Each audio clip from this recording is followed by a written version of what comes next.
Assalamualaikum. Kali ini kita akan belajar mengenai kedaulatan negara dicabar dalam unit 4 Sejarah tahun 5. Zaman penjajahan perlu dipelajari untuk mengetahui sejarah negara dengan lebih mendalam. Campur tangan dan penjajahan kuasa asing membawa banyak perubahan terhadap negara kita. Kali ini, kita akan mempelajari istilah naungan, campur tangan dan penjajahan, serta kuasa asing yang campur tangan dan menjajah di negara kita.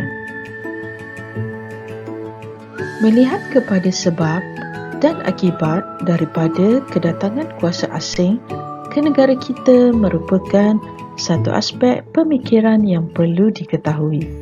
Negara kita pernah dijajah dan diduduki suatu ketika dahulu.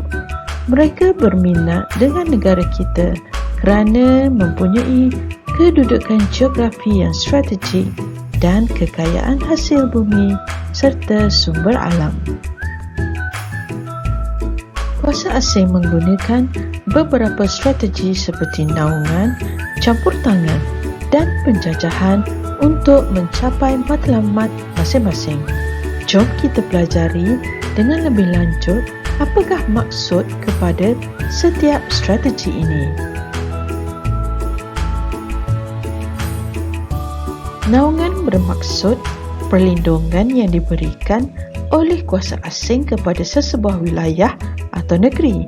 Mesti dihantar sebagai tanda persahabatan dan untuk menjamin keselamatan negeri naungan. Dan Perlis, Kedah, Kelantan dan Terengganu ialah negeri naungan Siam sehingga awal abad ke-20.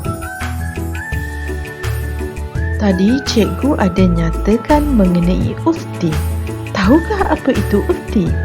Okey, baiklah. Ufti merupakan pemberian berbentuk wang, bunga emas dan persalinan oleh negara kecil kepada kuasa besar sebagai tanda mengakui kekuasaannya. Bunga emas? Bunga berbentuk emas ke? Betul, tetapi lebih kepada sepohon pokok bunga yang diperbuat daripada emas dan perak, dan pokok bunga atau bunga emas ini dihantar kepada pemerintah Siam setiap 3 tahun sekali. Ada dua lagi strategi kuasa asing yang belum kita pelajari, iaitu campur tangan dan juga penjajahan. Kedaulatan negara tergugat akibat campur tangan dan penjajahan ini. Banyak perubahan telah dilakukan oleh kuasa asing untuk kepentingan mereka. Baiklah, campur tangan bermaksud kuasa asing mencampuri hal ehwal pentadbiran negeri secara langsung.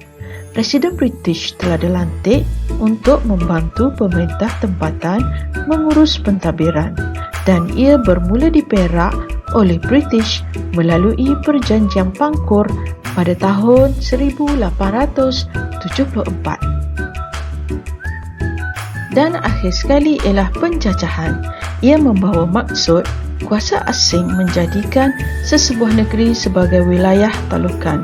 Kuasa ini menguasai dan mengawal negeri talukan untuk kepentingan politik, ekonomi dan sosial. Dan penjajahan pertama di Tanah Melayu ialah Portugis di Melaka, James Brooke di Sarawak dan North Borneo Chartered Company atau Syarikat Borneo Utara British di Sabah. Negara kita telah didatangi oleh kuasa asing yang bertujuan untuk campur tangan dan menjajah. Kuasa-kuasa asing tersebut ialah Siam, Portugis, Belanda, British, Jepun, keluarga Brooke dan Syarikat Borneo Utara British. Kedatangan kuasa asing menjejaskan kedaulatan negara kita. Oleh itu, kita sebagai rakyat perlu mempertahankan negara agar keamanan sentiasa terjamin.